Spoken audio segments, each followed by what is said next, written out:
Dear students, you are once again welcome to yet another session. My name is Moses Wanchiri. In today's session, we are going to discuss substance abuse. And we are going to follow the following objectives. Objective 1, by the end of this session, you are expected to be able to define substance abuse, then describe the common psychoactive substances, then describe why people use substances, and then fourth, you are expected to be able to describe the common psychoactive substance use disorders. And then in that one, we are going to discuss two. We are going to discuss cannabis and then cocaine. And then fifth, by the end of this session, you are expected to be able to describe the principles of effective drug addiction treatment. So, let us begin with our first objective. What is substance abuse? And we are saying that substance abuse, sometimes referred to as drug abuse, refers to the harmful or hazardous use of psychoactive substances in amounts or in using a method which is harmful to the individual and others. So in this case, we are talking about using a lot of the substance and then using a method that is harmful or hazardous to the individual himself or even to others. Now, some of the common psychoactive substances, can you imagine, include alcohol and many other illicit drugs.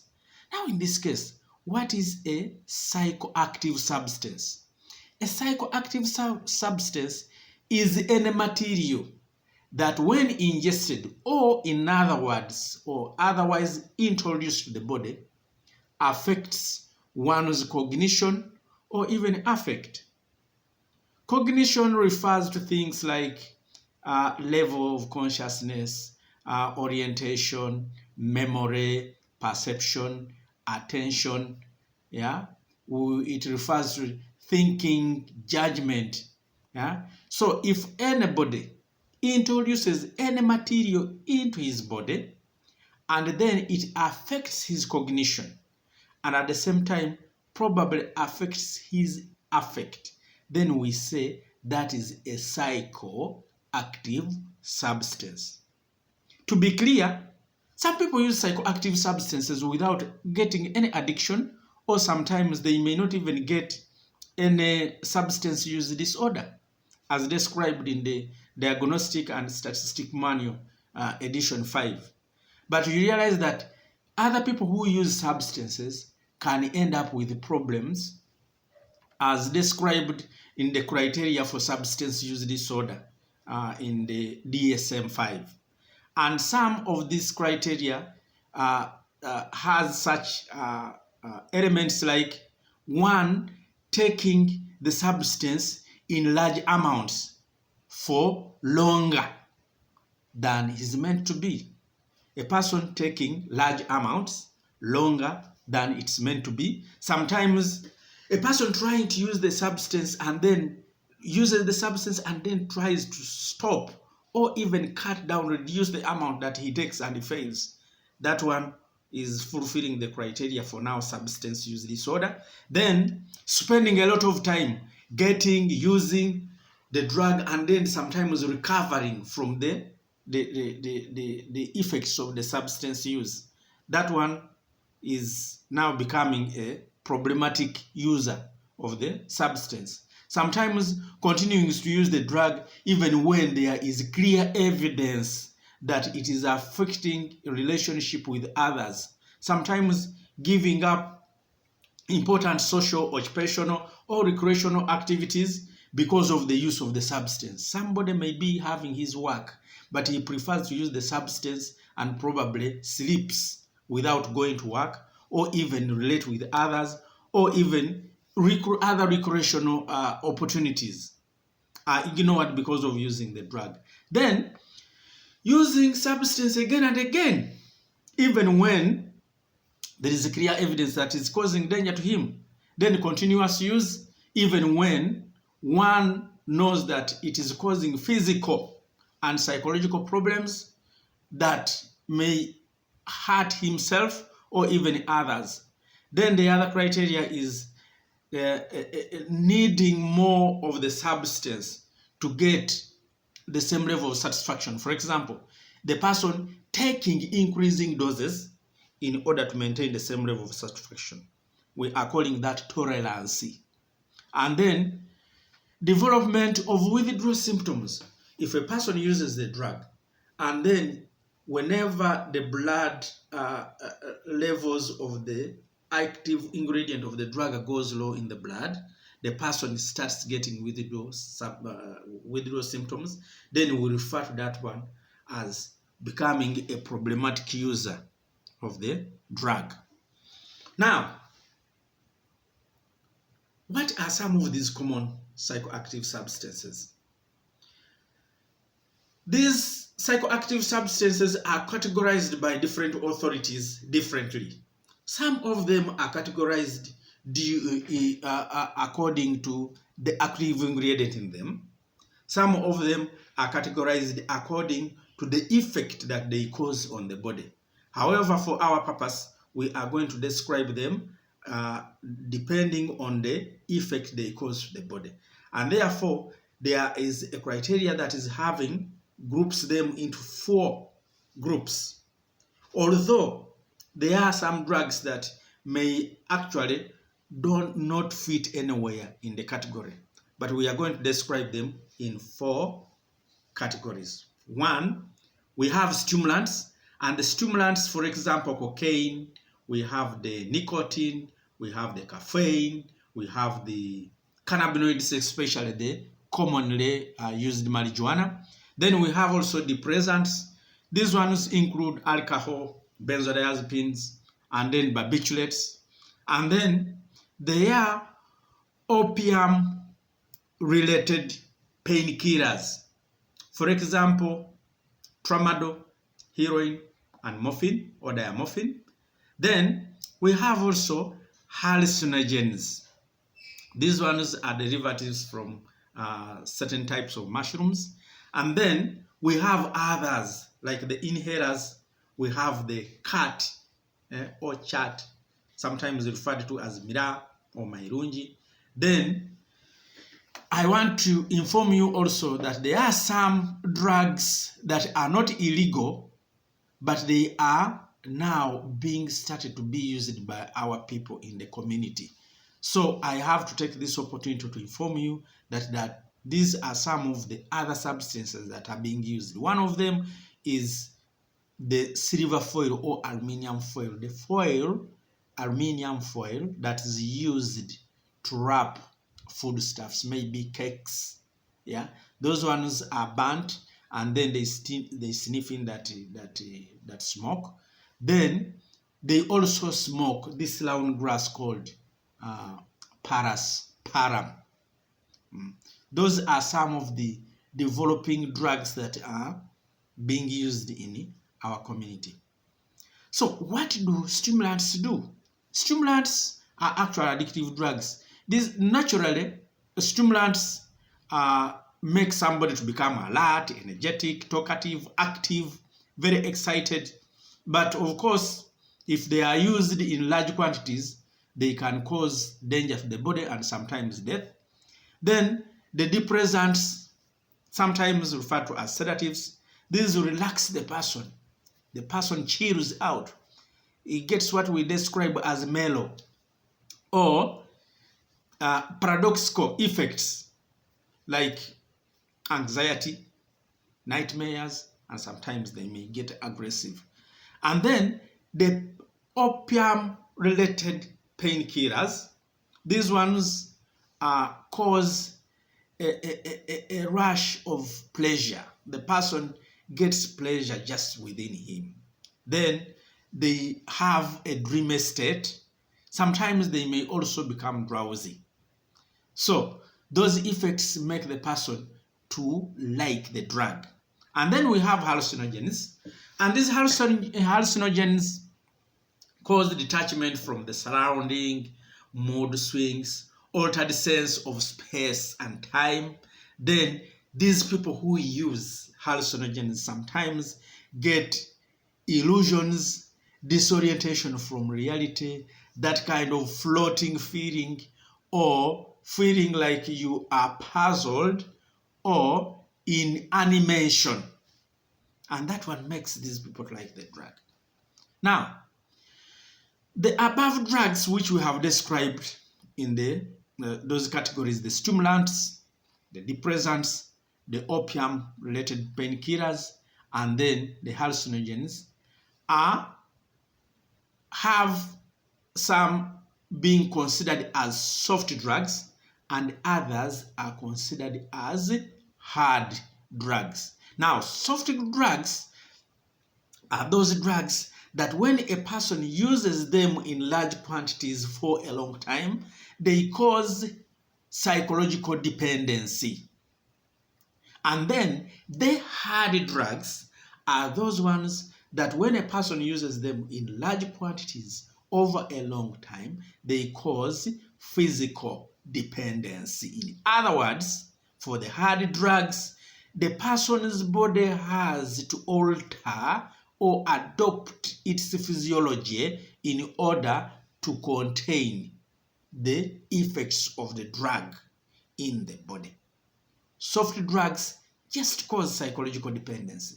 The person just gets the urge to use the drug, but then the physiology of the body may not change. And such drugs which are considered soft are, for example, cannabis. Then we have these volatile substances. We have some sedatives or hypnotics, and then the commonly used the cat or chat. Sometimes it's called mairungi or mira. And then the hard drugs are those ones like the cocaine, the opioids, amphetamines, and hallucinogens. Okay, why do people use substances? People use substances because of the following reasons. One is legality. There are some places where drugs, there are no laws that are controlling the consumption or the production of drugs. For example, nicotines, alcohol are illegal in most of the societies. And then these drugs are used without a lot of control. So legality is one of the factors or the reasons as to why people use drugs. Then prescribed medicines. Some people believe that whenever a drug is prescribed by a health worker or a doctor, then it is okay to be used. And sometimes even when the prescription is over, the people can continue using the drug in their mind, thinking that the drug is safe for use because it was prescribed by a doctor. And then fitting in. Some people feel like they wish to be in, to be included. They are like they belong to the society. It becomes sometimes so embarrassing if somebody receives a text message from a friend asking him to come and they use the drug, and then he turns down the offer. It looks like embarrassing. So you find that some people use drugs because they want to fit in. And then some people have underlying psychiatric disorders like depression. So a person who is depressed, whenever he uses this drug, he feels as if he's better. He's out of that depressive mood. And therefore, they want to use the drug always in order to come out of the depressive mood. Then peer pressure. Peer pressure. You find that every person is moving, doing the same thing. And then they want to use the drug as if to fit in, just like we said earlier. They want to fit in, but the peer pressure, it is like it is stylish for somebody to use such a drug So people go on using the drugs just not because they want them or they need them, but because it is kind of a style of that the peer group. Then, to feel good. Some people just want to use the drug because they want to feel good. It looks like it is fun to use the drug. And along the way, it relieves them of stress and anxiety. And therefore, they want just to feel good when using the drug. Then the other one is availability. Some drugs are used because they are available. In some societies, drugs are not controlled, and therefore the availability makes it look like it is normal to use the drug, and therefore some people use the drug even beyond what is necessary or what is recommended.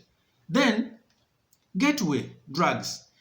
In most cases, when drugs are prescribed, for example, the opioid-based drugs or medicines, when they are prescribed, some people end up, using other street drugs in order to maintain that level of satisfaction in them, even when they no longer have the problem that originally led them to prescribe for the doctor to prescribe that medication.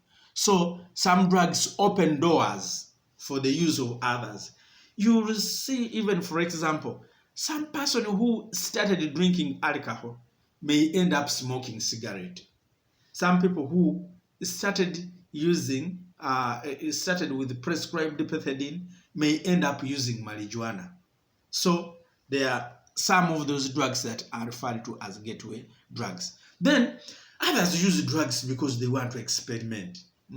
How does it taste? How does it feel when you use it? And when they use it, they become hooked, and then later they become addicted. Others use drugs because of self-medication. You very well know that people in our society listen to each other so much. Even they listen to each other more than the health workers. So sometimes a person uses a drug which is actually a controlled drug, but then the moment he uses it as self-medication, he might end up using it always, and then he's hooked, and then he ends up with addiction and therefore substance use disorder. So self-medication is one of the problems that cause substance abuse. Now, we are now going to discuss the disorders due to psychoactive substance. And for this matter, we are going to choose just to pick two of the drugs. And in this case, we are going to pick one soft drug, and then another will be a hard drug. Now, the soft drug that we are going to use is one that is commonly used, which is actually marijuana. Marijuana is sometimes referred to in our community as cannabis, hashish, weed, ganja. Other people call it magic stone. There are so many slangs that mean the same drug. Now, this drug has an active ingredient called tetrahydrocannabinol. And then, whenever the tetrahydrocannabinol is introduced to the body or ingested into the body, it tends to cause several changes in the body. For example, the peripheral blood vessels tend to dilate. That one is the one that leads to even the peripheral blood vessels on the conjunctiva to dilate, and more blood flows into them.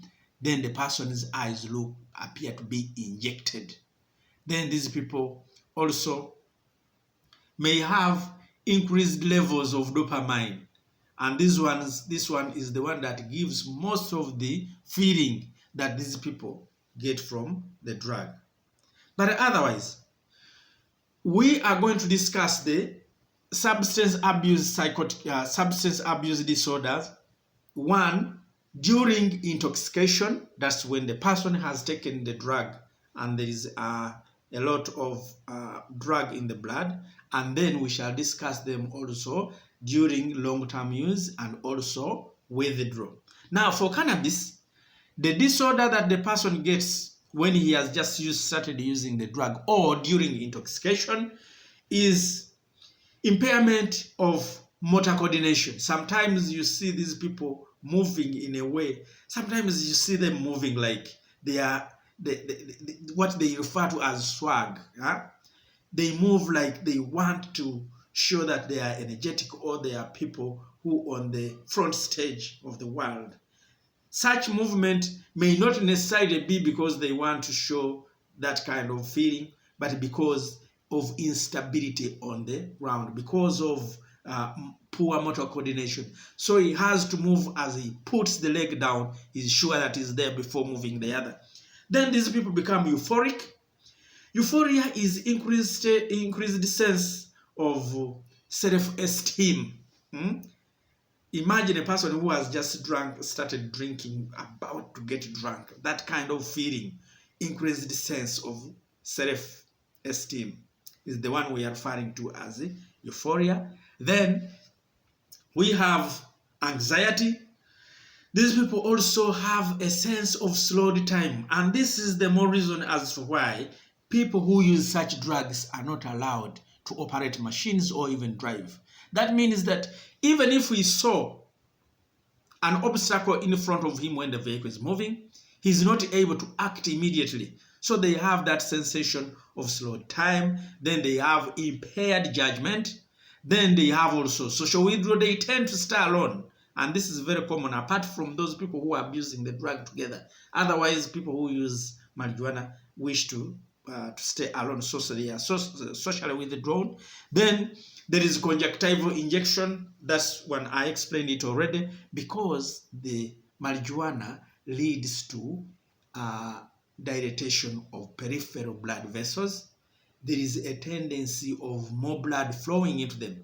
And sometimes these blood vessels on the conjunctiva can even pop because of increased flow of blood into them.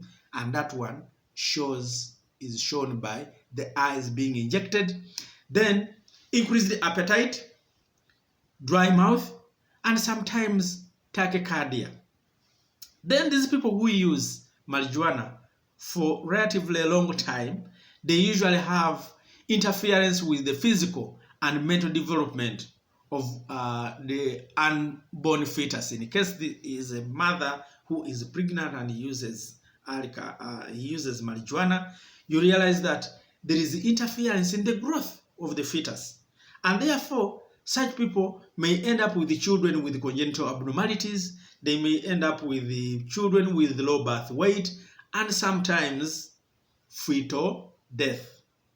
On the other hand, these people lose motivation, and therefore the motivation or the evolution, they lack the initiative, they lack the initiative to initiate goal-directed activities. So there is lack of motivation, and therefore these people tend to neglect their body hygiene, or even neglect to the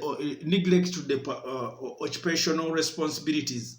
If it is a student, he will not study well. He may not ignore going to school. Some people ignore their families or family responsibilities. They even ignore personal hygiene, and sometimes they may become apathetic. Now, during withdrawal, in case the person uses marijuana and he has started getting withdrawal symptoms, one of the things that happens is actually that great urge, craving for the drug. Then they become irritable, they may develop anger and sometimes aggression. Then they become nervous, or what can be described as anxiety. Then they have sleep difficulty, which can be in the form of insomnia, or sometimes disturbing dreams. Then they have decreased appetite, and sometimes they may lose weight.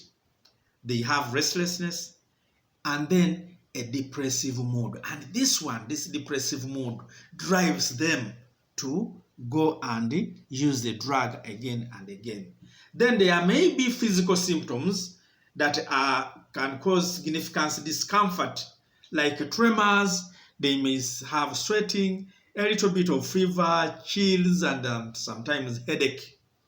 And in order to relieve themselves from this, they need to use the drug again and again. Then sometimes there is exacerbation of certain physical conditions. Conditions like diabetes mellitus. In case a person has diabetes mellitus, it tends to worsen. If a person has cardiac problems, they tend to worsen. If a person has epilepsy, there is difficulty in controlling the seizures. In other words, the seizure threshold lowers, and therefore there is a tendency for them to have frequent attacks of epilepsy. And then a variety of lung diseases, because most of the marijuana, although some roots are used, most cases it is smoked. So that is the substance use disorder of marijuana. And now let us come to another one, as we said, which is cocaine. Now, cocaine intoxication may lead to a feeling of euphoria or elation, which is actually liked by most of the users. Then there is increased alertness and a feeling of energy. They feel energetic.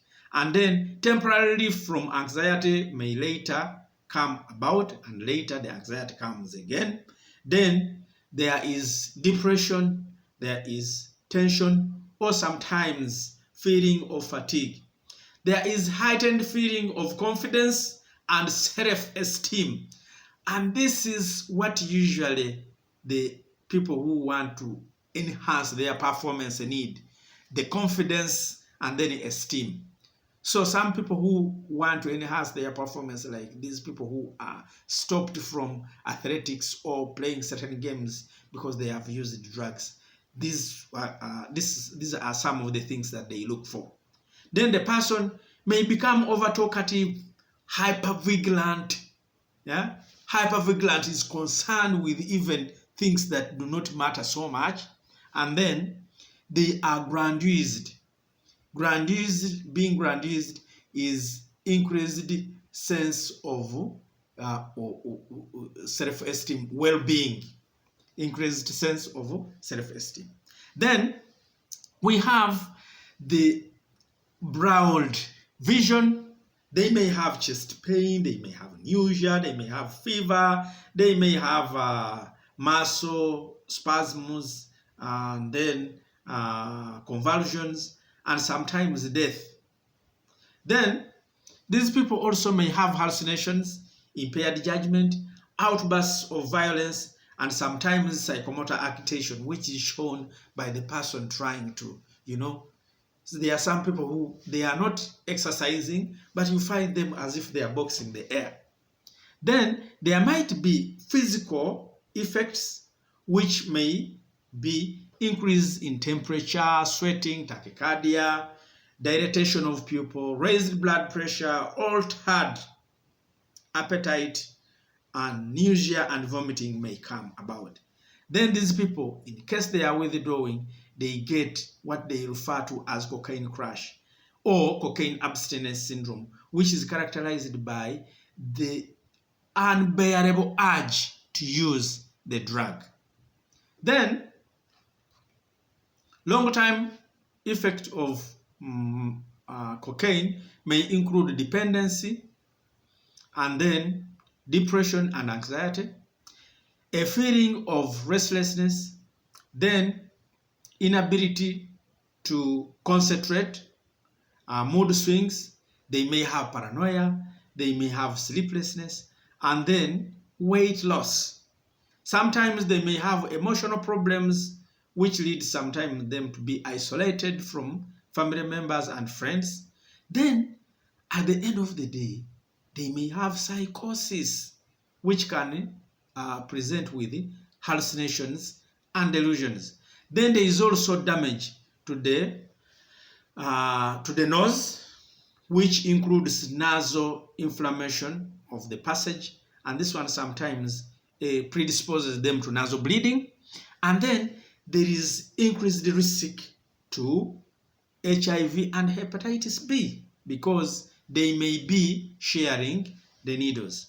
Then, in severe cases, they may have respiratory infection. Then, when they are withdrawing, they may get heart attack, they may get chest pain, respiratory failure, sometimes stroke, and all these may end up to death. And therefore, cocaine withdrawal is an emergency because it can cause death. Okay, let us now look at the prevention of substance use or substance abuse. The prevention of substance abuse is handled at 3 fronts. One, which is the primary prevention. This one is by preventing people to start using the drug, those who have not started using.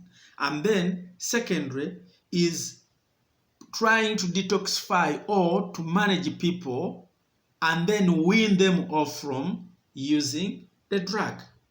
And then the tertiary are prevention that is done to people who have recovered from the substance use or those who require rehabilitation because of the effects, the irreversible effects that they have got from the substance use.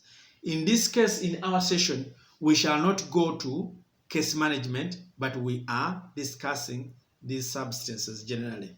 Now, for management, we are going to discuss the principles of effective drug addiction treatment. And one of the principles is that no single treatment is appropriate for all individuals. So that means that each person we are going to treat shall be handled as an individual case and not like the others, because these patients have varying complications, they have varying needs. Then the second principle is that treatment needs to be readily available.